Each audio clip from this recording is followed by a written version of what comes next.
Hello and welcome to my channel. Go ahead, hit the like, hit the share, subscribe if you haven't already.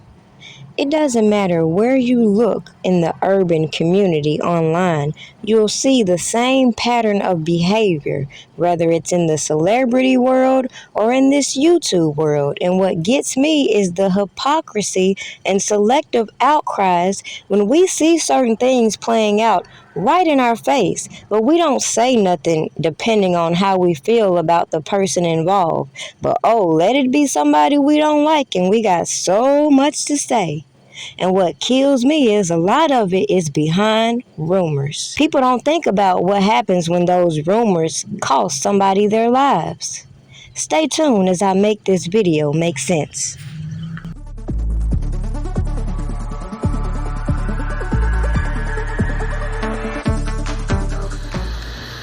Can I with you? What? ACP, you see this? Look, if it ain't official Dana J, Levi for Kelly, Primadonnanews, I don't even want to see it. Don't you find it odd that there's so many movements geared at empowering women, but when we see things that are so out of pocket, we don't say anything. Instead, we continuously watch the same patterns with individuals who are put in the spotlight, having conflicts with other people being blown out of proportion through to the spectators' opinions.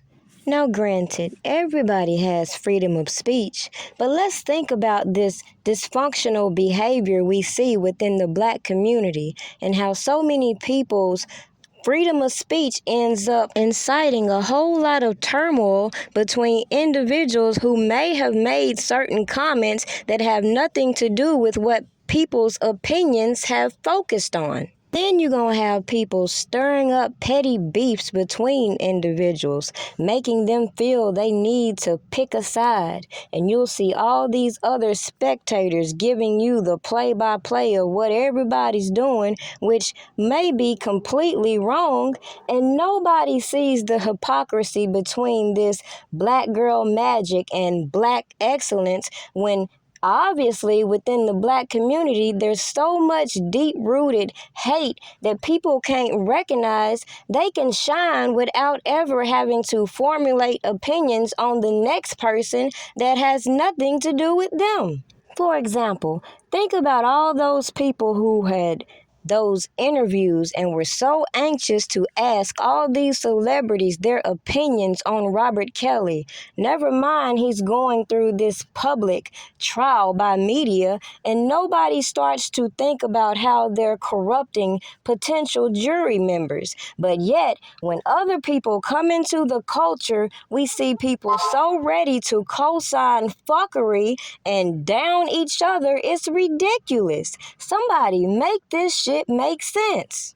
Then I want you to think about all these struggling artists who look exactly like these celebrities jumping on these trends, who they could equally give a shout out, give shine to, but choose not to. And I could bet you my last dollar if they asked them to promote their music, it's going to come with quite a fee. But do you think these people are paying these trendsetters that are all over TikTok and social media?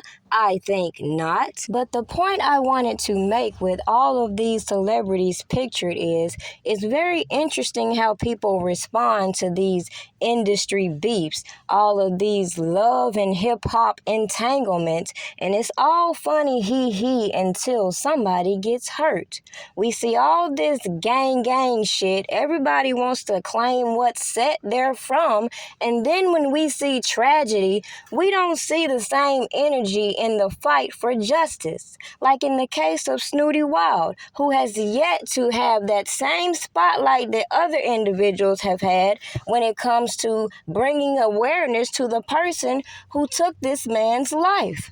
Yet everybody want to exercise their freedom of speech to sit on these platforms and talk about bullshit, belittle the next person, sit around and conspire on how they can discredit what somebody else feels or has as their perception just because they don't have sense to go and get some fucking business. So the conclusion of this video, as we see this new artist, Glorilla, being mentioned in some bullshit already, I would just hope that she's smart enough to stay out of the fuckery and focus on her bag. Kind of like how people did with the Yo Gotti and Young Dolph and Black Youngster and Moneybag Yo situation.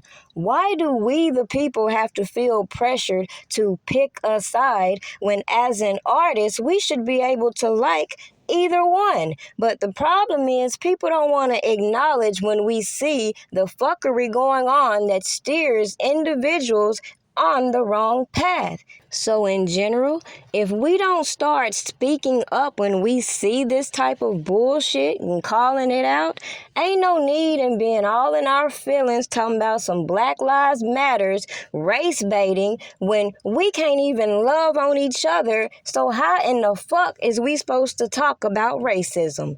Make it make sense.